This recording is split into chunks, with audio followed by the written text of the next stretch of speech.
Assalamualaikum warahmatullahi wabarakatuh. My name is Ahmad Ukram Mushkili. My matrix number is AA212216.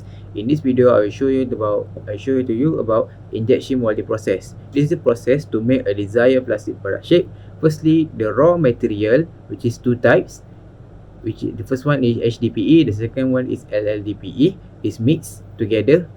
This is to produce a strong and thick plastic product.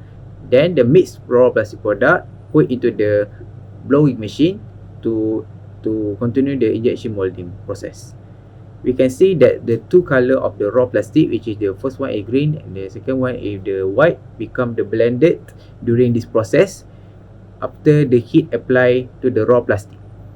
Then the plastic come out according to the shape of the product mold. After it is hard enough, it is removed and the plastic product gets desired product shape. The extrusion processes use the same plastic melting operation with injection molding, but there is no mold and the resin compressing screw rotates constantly and product is created continuously. Extrusion uses a die, a hollow form that molten plastic is pushed through to create a specific shape and thickness. A water bath or spray chamber then cool the extrusion shape and often provide pressure or vacuum controls to properly size the product as it passes through. Belts or cleated pullers apply smooth tension on the product and keep it moving in pace with the extruder. A cutter or saw create the final product length. The second process is blowing process. In the process, the mixed polyethylene, HDPE and LLDPE, the material is put into the blowing machine and begin to be processed with the heat applied to the product. It is to melt the material until it reaches the melting point. After the polyethylene melts, it will push by the ram injection to go to the outlet using extrusion process. The extrusion process is very helpful in producing hollow plastic products such as bottle, food container and other else. In this case, the food packaging plastic should be thinly rolled and then rolled according to the weighting group. Plastic product can be modified in color from transparent to other color by using dyes.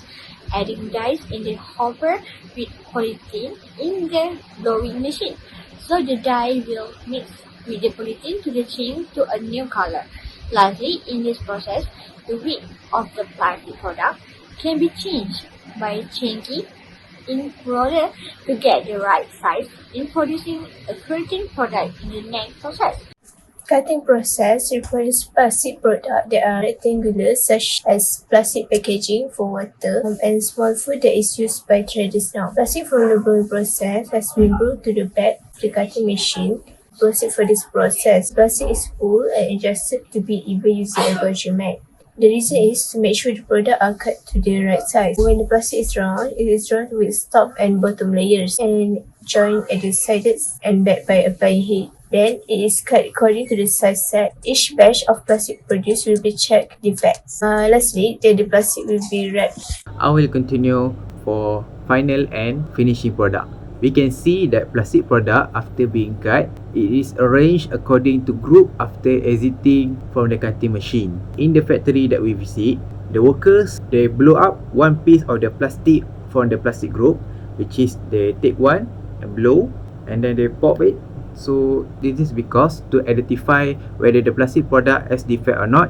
If the plastic one that the worker blow up has defect, or one group of the plastic product exit from the cutting machine by group, that one group is defective product. After the plastic has identified whether is defect or not, the plastic is packed by wrapping and seal and then they're ready for the sale.